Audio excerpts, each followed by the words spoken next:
Olá, nono ano. Então, hoje nós vamos iniciar a nossa semana 7, tá?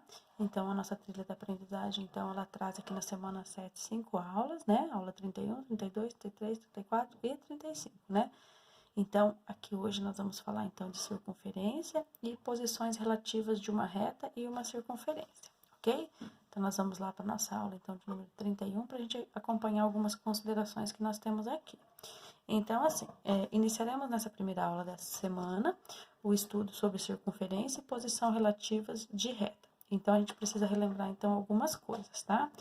De um ponto em relação a uma circunferência. Então, nós vamos fazer algumas considerações, então, do ponto em relação a uma circunferência. Então, nós já sabemos, né? Que nós temos aqui, então, uma circunferência.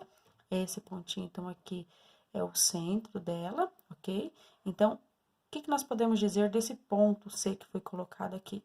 Que esse ponto é um ponto externo à circunferência, ou seja, está fora da nossa circunferência, ok? Esse ponto A aqui, esse ponto, então, que foi chamado de A aqui, é um ponto interno à nossa circunferência, ou seja, que está dentro da nossa circunferência, ok? E esse ponto B que foi colocado, então, aqui, é um ponto pertencente à circunferência. Então, ele não está nem dentro e nem fora, ele está exatamente pertencendo à nossa circunferência, né? No traço da nossa circunferência ali, certo?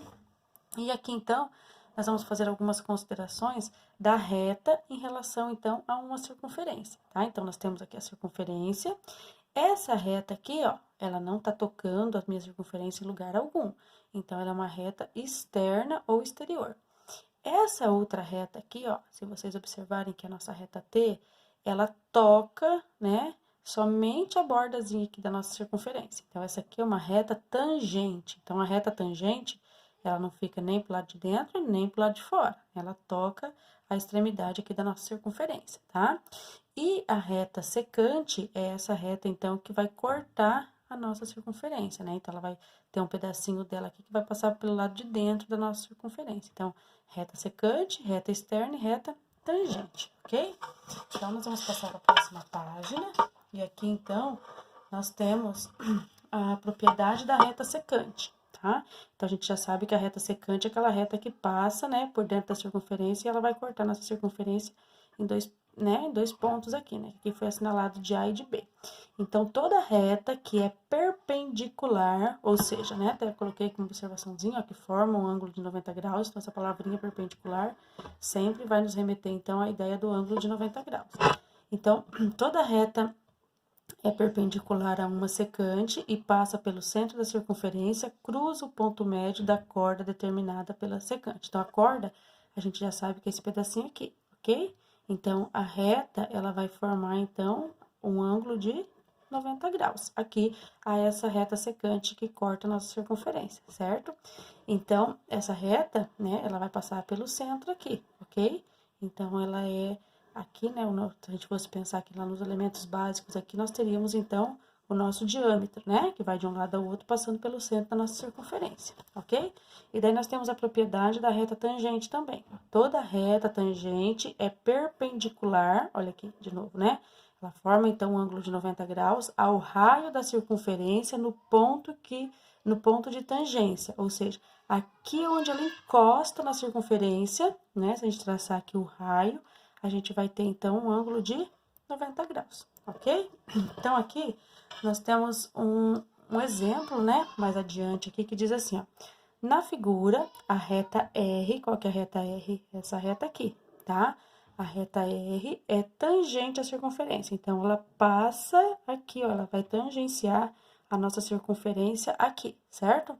Determine em graus as medidas de x e de y. Então, tem a medida x aqui, tem a medida y aqui, certo?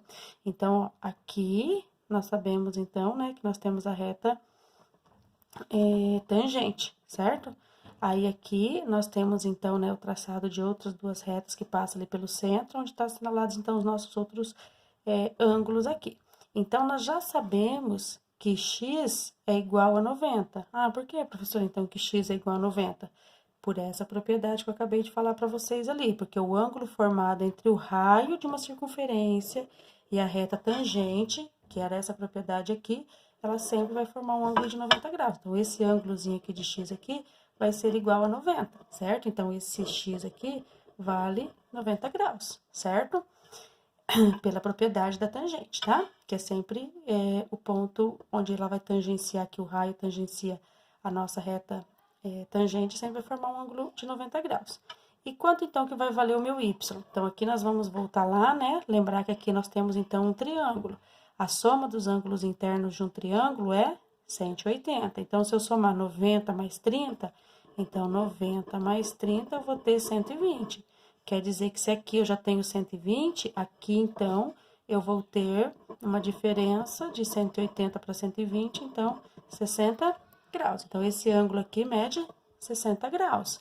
Ah, mas não é esse ângulo aqui que eu quero saber. Eu quero saber esse ângulo Y aqui. Mas nós sabemos, então, lá que esses ângulos são ângulos opostos pelo vértice. Ou seja, ângulos opostos pelo vértice, né? É o biquinho desse, é o biquinho desse aqui, certo?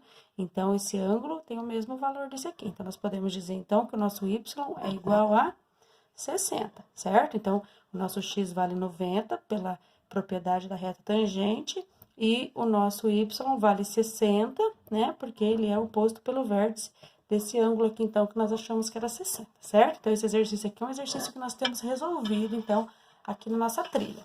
Aí, nós vamos passar lá na lista de exercícios agora, tá?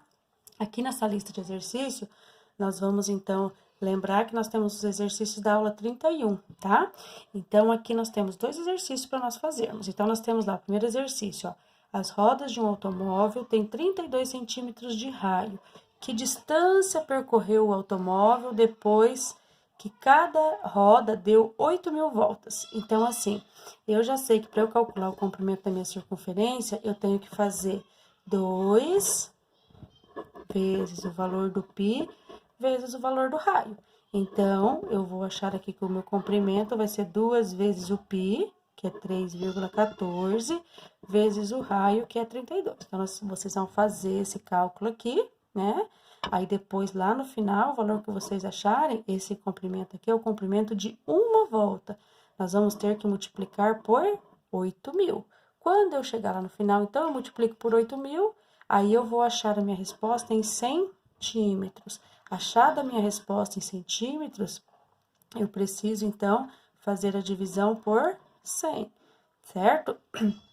Então, depois que eu fizer tudo isso aqui, eu transformo centímetros, porque a minha resposta aqui está toda em metros, né? Então, eu mudo, cada centímetro vale 100 metros, né? Então, eu vou fazer a minha transformação aqui no final para eu achar a minha resposta em metros, ok? Ah, desculpa. Aqui no exercício número 2, eu tenho, então, agora que achar, observar essa figura, tá? E depois, o triplo da medida de x, mais a metade do segmento AP. Qual que é o segmento AP? Segmento aqui, né? Equivale a quantos centímetros aqui? Então, o que nós precisamos fazer nesse exercício? Então, eu tenho aqui uma reta, né? Um segmento de reta que vai de P até aqui B, e esse outro segmento que vai de P até A. Então, o que eu posso dizer desses dois segmentos aqui?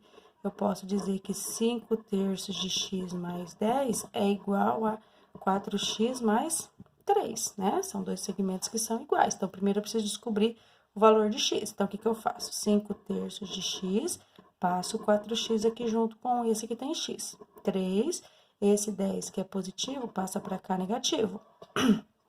Esse lado aqui, eu vou ter que tirar o MMC, porque eu tenho, né, denominadores diferentes. Então, 3 eu divido por 3 dá 1, 1 vezes 5, 5 de x, né? 3 divididos para 1 dá 3, 3 vezes 4, 12. Então, 12 de x. E desse lado aqui, então, eu vou deixar. Então, aqui os denominadores agora são iguais. Então, eu vou manter, né, meu denominador 3.